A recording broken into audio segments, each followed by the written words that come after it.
At kamusta? Kamusta ang muli sa lahat ng ating mga subscribers, karepa peeps, ka-followers, ka-vapors at lalo na sa mga bago nating katambayan dito lang sa ating simpleng tambayan at YouTube channel, IB.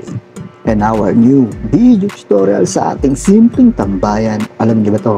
Gagawin ko solar lights and emergency lights, yung mga ayaw ng gumana or kaya yung mga at yung mabibilis na malobat or kaya hindi talaga tumatagal kahit na ilang minuto.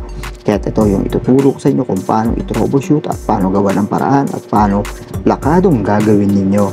Simple at basic lang din yan. Need ko lang din naman kailangan nakasupport at nakasubscribe, like and share and packing our notification bell para updated kayo dito sa ating simpleng tambayan at YouTube channel, IB. And now our first step ng ating video tutorial, 100% check before disassembly.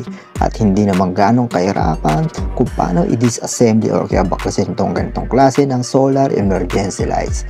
And second step ng ating video tutorial, always don't forget na kung saan nakalagay yung mga connection ng battery at wire nito sa motherboard niya. Wag nyong kakalimutan niya kasi pwedeng magkaroon ng shorted or kaya grounded through battery and your motherboard ng inyong emergency and solar lights. And now our third step ng ating video tutorial, nag-add na lang ako ng isang panibagong battery para sure na tatagal at mas malakas yung ilaw nito.